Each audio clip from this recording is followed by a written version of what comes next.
నమస్తే ఫ్రెండ్స్, నేను మీ Shravani Harsha. Welcome back to our channel. ఇవాళ మన కథ సాయం. రచించిన వారు సింగరాజు రమాదేవి గారు. కథని చివరి వరకు వినండి. నచ్చితే లైక్ చేయండి. ఈ కథ పైన మీ విలువైన స్పందనని కామెంట్ రూపంలో మాకు తెలియజేయండి. కొత్తవారు ఎవరైనా చూస్తున్నట్లయితే మన ఛానల్ని సబ్స్క్రైబ్ చేసుకోండి. ఆ మాట విన్నప్పటి నుండి మానసికి మనసంతా చేదుగా అయిపోయింది. ఇండియా నుండి ప్రసాద్ బాబాయ్ ఫోన్ చేసి చెప్పిన విషయాలే బుర్ర నిండా తిరుగుతున్నాయి. అసలు అదంతా నిజమేనా? ఎందుకు ఇలా చేసింది అమ్మ? అసలంత అవసరం ఏమొచ్చింది? ఎన్నాళ్ళ నుంచి చేస్తుంది? డబ్బు ఇబ్బందా? నాన్నగారు పోయినా ఫ్యామిలీ ఫంక్షన్ వస్తూనే ఉందే, సరిపోవట్లేదా? ఏమో, తమ మధ్య డబ్బు ప్రస్తావన ఎప్పుడూ రాలేదు.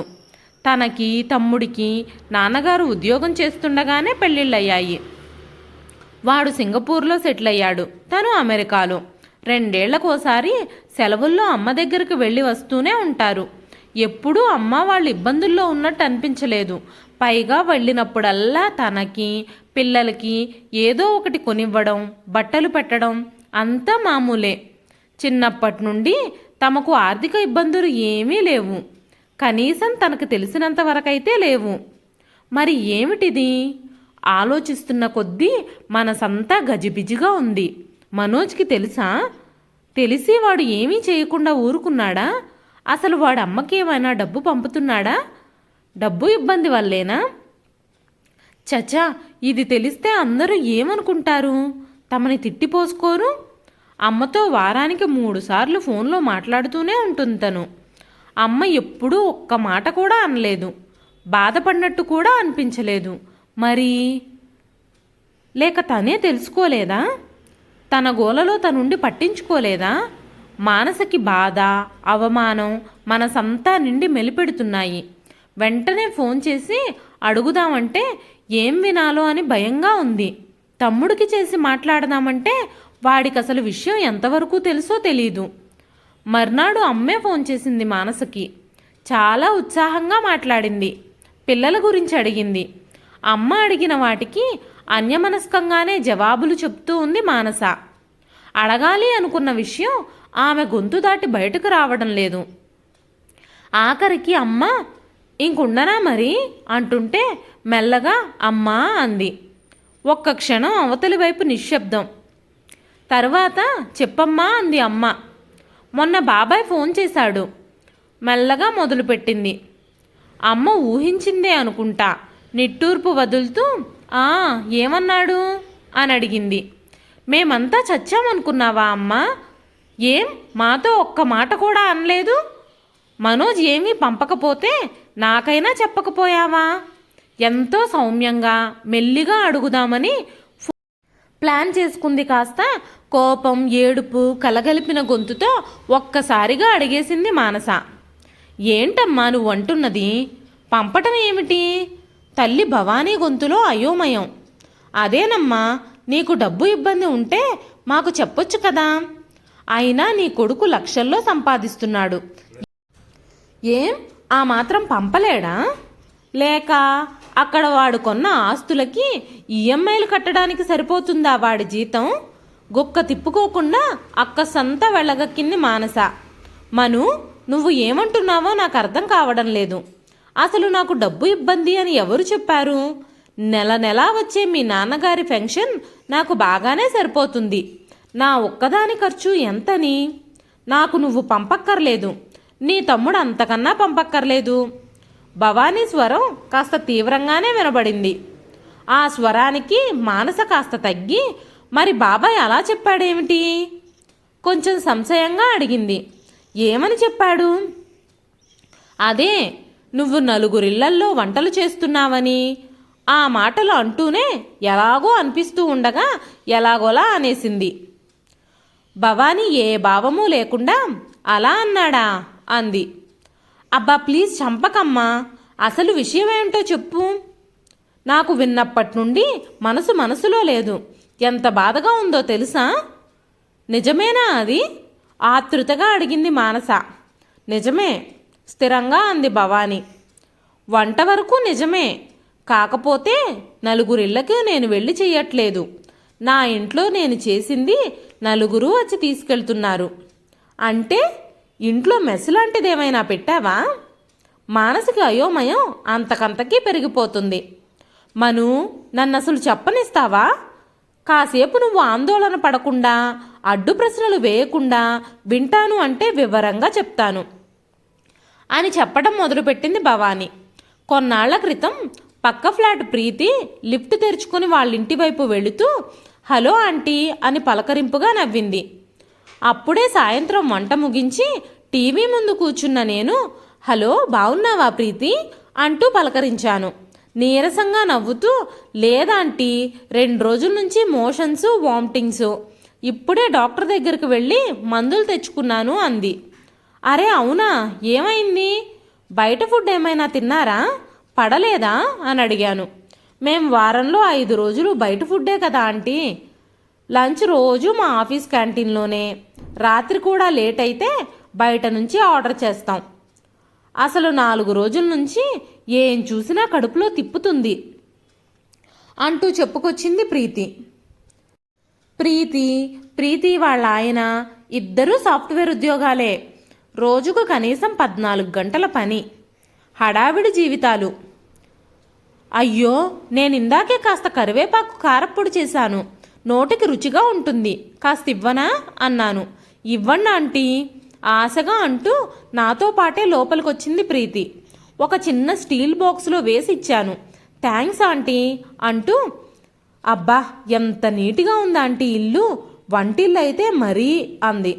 పాడు చేయడానికి ఎవరున్నారని, నేనొక్కదాన్నే కదా అన్నాను. అయినా కూడా మా ఇల్లు చూడాలి, వార్ జోన్ లాగా ఉంటుంది అంది. మీరిద్దరూ బయటికెళ్తారు, పైగా మీ ఇంట్లో చిన్న పాప కూడా ఉంది కదా, మీకు టైం ఎక్కడ దొరుకుతుంది? సర్ది చెబుతున్నట్టు అన్నాను. నిజమే ఆంటీ అని నిట్టూరుస్తూ వస్తానా ఆంటీ అని మళ్ళీ థ్యాంక్స్ చెప్పి వెళ్ళిపోయింది ప్రీతి. తను వెళ్ళిపోయాక సీరియల్ చూస్తున్న ప్రీతి మాటలపైనే ఉంది నా ధ్యాసంతా.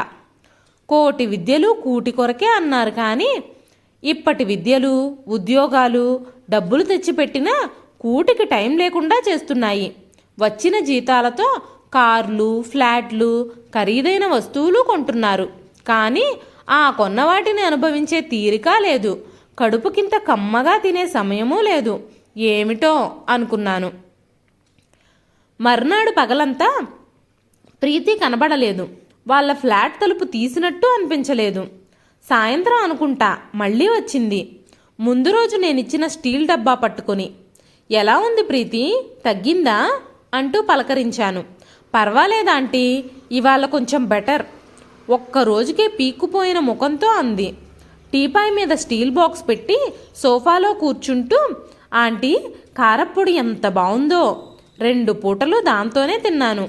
మా వాళ్ళిద్దరూ నాతో పోటీకొచ్చి మొత్తం లాగించేశారు. మా చిన్నది కూడా అదే తింది.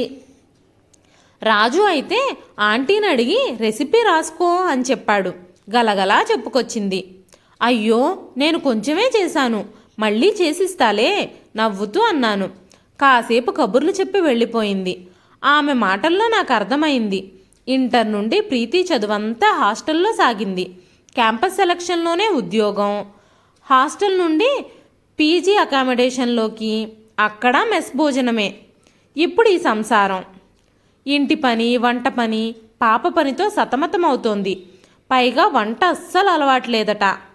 మీరెలా చేస్తారా ఆంటీ ఇంత బాగా, నాకు కూడా నేర్పించండి అంటూ ప్రీతి ఒక్కటే అనడం నవ్వొచ్చింది నాకు. పొద్దున లేస్తే వంట చేయటంతోనే గడిచిన జీవితం నాది. 12-13 ఏళ్ల నుండే అమ్మకి వంటలో సాయపడేదాన్ని. పెద్ద కూతుర్ని కదా. ఇక పెళ్ళయ్యాక అత్తగారింట్లోనూ పెద్ద సంసారమే. అత్తగారు, మామగారు, మరుదులు, ఆడపడుచు, ఈయన పెద్దవటంతో అందరి పెళ్ళిళ్ళు మా తర్వాతే అయ్యాయి. పెద్ద కోడలిగా బాధ్యతలు బాగానే ఉండేవి. పైగా అందరూ భోజన ప్రియులు. అంతమంది ఇష్టాయిష్టాలు గమనిస్తూ ఎక్కువ రకాలే వండాల్సి వచ్చేది. అలా అవసరం కొద్దీ వంట బాగా అలవాటైపోయింది. తిన్న వాళ్ళందరూ కూడా నా వంట అద్భుతంగా ఉందని మెచ్చుకునేవారు. నేను వంట ఆసక్తిగా చేసేదాన్ని. మరుదులు, ఆడపడుచుల పెళ్ళిళ్ళు అయిపోయి వెళ్ళిపోయేలోపు మాకు పిల్లలు పుట్టడం, వెరసి కుటుంబ సభ్యుల సంఖ్య దాదాపు మళ్ళీ అంతే. ఇక పిల్లలు పెద్దయ్యి వాళ్ళ పెళ్ళిళ్ళు, పురుళ్ళు, పుణ్యాలు, ఏనాడు వంటింటికి నాకు రెస్ట్ ఉండేది కాదు. అలాంటిది పిల్లలు ఫారెన్లో సెటిల్ అవ్వడం, ఏడాదిన్నర క్రితం ఈయన పోవడంతో ఇన్నాళ్ళకిలా ఒంటరిగా ఒక్కదానికి వండుకోవాల్సి వస్తోంది. నిట్టూర్పుతో ఆలోచనలు కట్టిపెట్టి లేచాను. మర్నాడు కాస్త నిమ్మకాయ ఊరగాయ తీసి చక్కగా పోపు వేసి మంచి మిరియాల చారు పెట్టి రెండూ తీసుకెళ్లి ప్రీతికి ఇచ్చాను. తెగ ఆనందపడిపోయారు వాళ్ళు. ఒక్కదానికి వండుకోవడానికి ఆసక్తి లేక ఏదో ఇంత ఉడకేసుకు తింటున్న నాకు వాళ్ళకలా వండివ్వడం, వాళ్ళు దాన్ని పరమానందంగా తినడం ఎంతో తృప్తినిచ్చింది. నేను ఆ వాళ్ళ తృప్తిగా తిన్నాను. అలా వారంలో 1-2 సార్లు వాళ్ళకి ఏదో ఒకటి చేసివ్వడం అలవాటయ్యింది. వాళ్ళ చిన్నది ఈరా కూడా, అమ్మమ్మ ఇవాళ ఏం చేశావు, చారు పెట్టావా అంటూ మన ఇంట్లోనే తిరగడం మొదలుపెట్టింది. ఇంతలో ప్రీతి ఒకరోజు ఒక శుభవార్త తెచ్చింది. తను మళ్ళీ తల్లి కాబోతుందట. నేను సంతోషపడి ఏం తినాలన్న కోరిక కలిగినా మొహమాట పడకుండా నాకు చెప్పమన్నాను. ప్రీతి వాళ్ళమ్మ అప్పుడు ఆస్ట్రేలియాలో ఉంది. ప్రీతి చెల్లెలు మొదటి కాన్పు కోసమని వెళ్ళింది. తను చెమర్చిన కళ్ళతో అలాగే aunty, thank you so much అంది. కానీ అనుకోకుండా తనకి తర్వాతి నెలలో వచ్చిన కొన్ని కాంప్లికేషన్స్తో 1-2 నెలలు జాగ్రత్తగా ఉండాలి అన్నారు. బెడ్ రెస్ట్ తీసుకోమన్నారు. వాళ్ళకి ఇంకా ఇబ్బంది అయ్యింది. వంటరాని ఆ అబ్బాయి తిప్పలు పడుతూ వండటం, కుదరని రోజు బయట తేవడం, అది ఆ అమ్మాయికి సహించక తినకపోవడం, ఇలా వాళ్ళ తిప్పలు చూసి నా వంటతో పాటు మీకు కూడా చేసి పెడతా కొన్ని రోజులు, మీరు అవస్థ పడకండి అన్నాను. ఓహో బావుందమ్మా, వాళ్ళకి ఫ్రీగా చాకరీ చేసి పెడుతున్నామన్నమాట. మధ్యలో ఆపి మానస ఉక్రోషంగా అంది. ఆగు మొత్తం విను అంటూ చెప్పబోయిన భవానీతో, బబ్లూని స్కూల్ నుంచి తీసుకొచ్చే టైం అయిందమ్మా, తర్వాత మాట్లాడుకుందాం అని ఫోన్ పెట్టేసింది మానస. ఫోన్ పెట్టేసిన భవానీ మనసులో అవే ఆలోచనలు కొనసాగాయి. నిజానికి ప్రీతి వాళ్ళు చాలా మొహమాట పడిపోయారు. వద్దాంటీ, పెద్దవాళ్ళు, మిమ్మల్ని ఇబ్బంది పెట్టలేం అన్నారు. తనే పెద్దదాన్ని, నాకు ఒక్కదానికే పనిలేక బోరు కొడుతోంది అంటూ మొత్తానికి ఒప్పించింది. కానీ సరుకులు, కూరగాయలు అన్నీ మేమే తెచ్చి పెడతాం, ప్లీజ్ కాదనకూడదు అన్నారు. తను కొంత తర్జనా భర్జన తర్వాత సరేనంది. అలా మొదలుపెట్టిన తన సాయం తమ మధ్య ఒక అనుబంధంగా అయిపోయింది. కాస్త కుదుటపడ్డ ప్రీతి రోజూ వచ్చి కూర్చొని కబుర్లు చెబుతూ మర్నాటికి కావలసిన కూరగాయలు తరిగి పెట్టేది. ఈరా అక్కడే కూర్చొని హోంవర్క్ చేసుకునేది. తన ఒంటరితనము, నిర్లిప్తత వదిలిపోయి ఉత్సాహంగా అనిపించసాగింది. రోజుకు ఒక కొత్త రకం చేస్తూ ఈరాని ఆశ్చర్యపరుస్తూ ఉండేది. ఆంటీ, మీరు మమ్మల్ని బాగా స్పాయిల్ చేసేశారు, ఇక మిమ్మల్ని వదలం అనేవాడు రాజు. ఇది చూసిన కింద ఫ్లోర్ శ్రేయ, ఆంటీ నాకు వంట నేర్పించండి ప్లీజ్ ఆంటీ, మీ దగ్గర అసిస్టెంట్గా ఉంటా అంటూ తమతో కలిసింది. వాళ్ళ ఇంట్లో కూడా ముగ్గురే. శ్రేయ, ప్రీతి ఇద్దరూ చేరి 1 వారం పాటు రకరకాలుగా నచ్చజెప్పి నేను చేస్తున్న సాయానికి ప్రతిఫలం ఉండాల్సిందే అంటూ బలవంతాన తన అకౌంట్లోకి నెలకింత అని వాళ్లే డబ్బులు వేయడం మొదలుపెట్టారు. తను సస్సేమేరా వద్దంది. నేను కేవలం ఒక మనిషిగా సాయం చేస్తున్నాను, దానికి వెల కట్టొద్దు అంది. ఆంటీ, మీ టాలెంట్ మీకు తెలియదు, దానికి మేము అస్సలు వెల కట్టలేం, ఇది మా గురుదక్షిణ అనుకోండి అన్నారు వాళ్ళు. మేము ఆఫీసులో వర్క్ చేస్తే శాలరీ వస్తుంది, ఇంటి పనికి మాత్రం వాల్యూ ఎందుకు లేదు, ఉండాలంటీ, మీ శ్రమని ఎవ్వరూ ఎక్స్‌ప్లాయిట్ చేయకూడదు అంది ప్రీతి.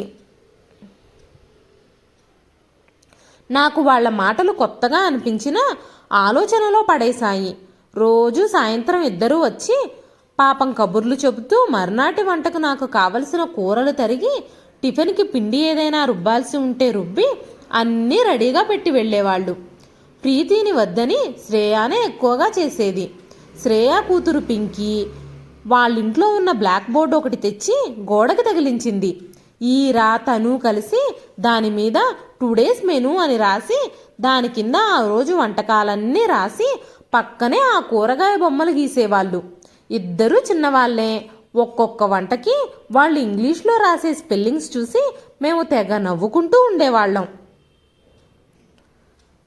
వాళ్ళు 4 నెలలుగా డబ్బు అకౌంట్లో వేస్తున్నా ఎందుకో తీయబుద్ధి కాలేదు. అకౌంట్లో బ్యాలెన్స్ చూసుకుంటే ఎంత చిత్రంగా ఉద్వేగంగా అనిపించిందో. నా జీవితంలో మొట్టమొదటి సంపాదన. 60 ఏళ్ల వయసులో అచ్చంగా నాదే అన్న డబ్బు. ఎందుకో తెలీదు, కొంత గిల్టీగా కూడా అనిపించింది. పిల్లలకి ఇప్పటి వరకు ఏం చెప్పలేదు, కానీ వాళ్ళ మనుతో ఇవన్నీ పంచుకున్నాక మనసు తేలికగా ఉంది. ఆలోచనల నుండి తేరుకున్న భవానీ ఫోన్లో చెప్పలేకపోయిన ఈ విషయాలన్నీ వివరంగా రాసి మెయిల్ పెట్టింది మానసకి. మెయిల్ చదివిన మానస మర్నాడు తల్లికి ఫోన్ చేసింది. ఇదంతా మాతో ఒక్క మాట కూడా ఎందుకు అనలేదమ్మా నువ్వు? మానస మెల్లగా అడిగింది. ఈసారి ఆమె గొంతులో ఆక్షేపణ లేదు. భవానీ దీర్ఘంగా నిట్టూర్చింది.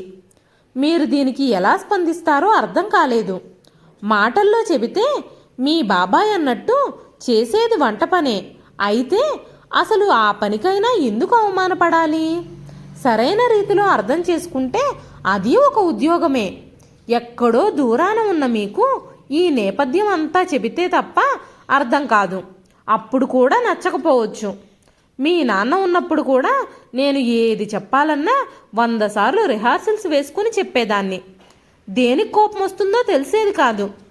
ఈ విషయం కూడా అందుకే మీకు చెప్పాలని ఎన్నోసార్లు నోటి వరకు వచ్చినా చెప్పలేదు. భవానీ మెల్లగా చెప్పింది. వింటున్న మానసని కొత్త ఆలోచనలెన్నో ఒకేసారి ఉక్కిరిబిక్కిరి చేశాయి. అసలు అమ్మవైపు నుండి ఎప్పుడైనా ఆలోచించామా? అమ్మగా కాకుండా ఒక వ్యక్తిగా తనని అర్థం చేసుకునే ప్రయత్నం చేశామా? పైగా బయట హోటళ్లలో, టీవీ షోస్, యూట్యూబ్లలో షెఫ్స్కి ఇచ్చే గౌరవం వీళ్ళకెందుకు ఇవ్వం? వంటలక్క అని ఎందుకు చులకనా? మానస అంతరంగాల్లో ఎన్నో భావాలు, సందేహాలు. మానస ఏమీ అనకపోయేసరికి అవతలి వైపు నుండి భవానీ హలో హలో అంటోంది. తేరుకున్న మానస తడబడుతున్న గొంతుతో సారీ అమ్మా, నేను కూడా నిన్ను సరిగ్గా అర్థం చేసుకోలేదు అని మళ్ళీ, కానీ అమ్మా ఇంత ఎక్స్ట్రా పనితో నీ ఆరోగ్యం పాడైతే వాళ్ళు వచ్చి నీకు చేస్తారా? అప్పుడు ఎంత కష్టం? మానస ఇంకా సమాధాన పడలేకపోతుంది. నాకు మొదట్లో ఆ భయం వేసింది, కానీ చిత్రంగా ఈ పని మొదలుపెట్టాక నాకు నీరసం, నిర్లిప్తత వదిలిపోయి కొత్త ఓపికొచ్చింది. ఇది వరకు పొద్దున లేచి ఏం చేసేదుందులే అని బద్ధకంగా అనిపించిన నాకు ఇప్పుడు ఎప్పుడెప్పుడు లేద్దామా అనిపిస్తోంది. పైగా ఆ మధ్య ఓ 2 రోజులు నాకు కాస్త నలతగా ఉన్నప్పుడు శ్రేయ, ప్రీతి నా గురించి తీసుకున్న శ్రద్ధతో నాకు ఆ భయం కూడా పోయింది. వాళ్లే కారులో డాక్టర్ దగ్గరికి తీసుకెళ్ళి చూపించి ఆంటీ మీకు మీ కిచెన్కి కంప్లీట్ రెస్ట్ అంటూ బాగయ్యేదాకా వాళ్లే వండి తెచ్చిపెట్టి తోడుగా ఉన్నారు చెప్పింది భవానీ. అవునా, నువ్వు మా దగ్గర చాలానే దాచావమ్మా నిష్ఠూరంగా అంది మానస. భవానీ వెంటనే అయ్యో మను, మీ నుంచి దాచాలని కాదు తల్లి, అంత దూరంలో ఉన్న మిమ్మల్ని ఇబ్బంది కానీ కంగారు కానీ పెట్టకూడదని మాత్రమే నొచ్చుకుంటూ అంది.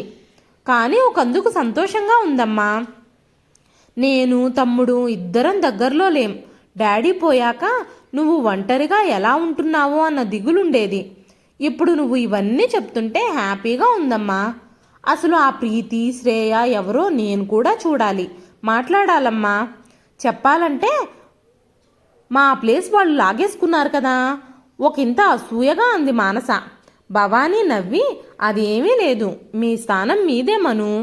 నువ్వు మనోజ్ నా ప్రాణం అంటూ నాకు కూడా ఇవాళ ఓ పెద్ద భారం దిగిపోయింది.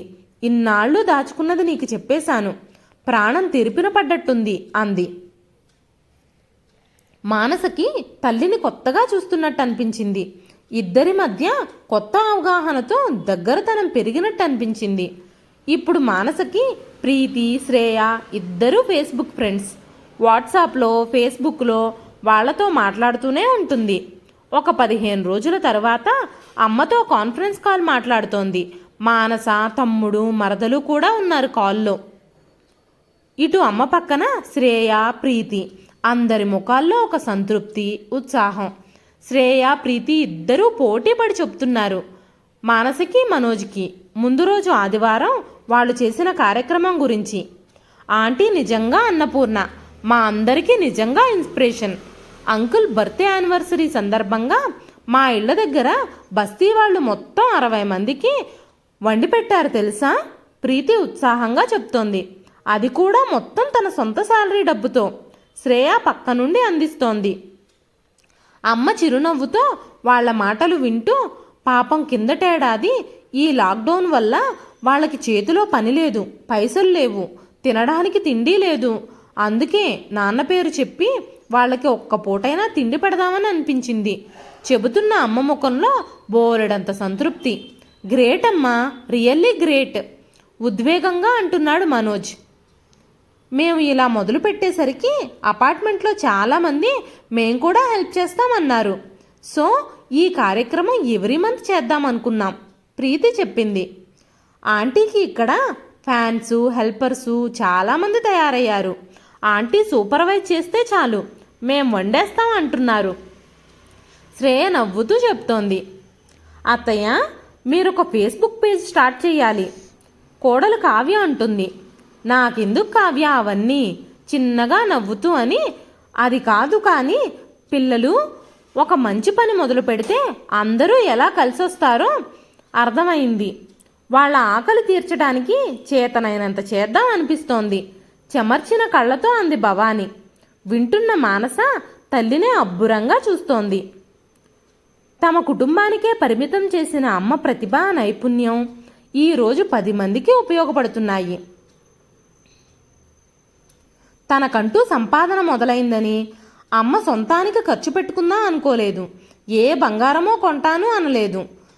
తను తన సంసారం అనే బంధాన్ని దాటేసి విశాల ఆకాశం దిశగా రెక్కలు చాచి పరుగులు తీస్తోంది.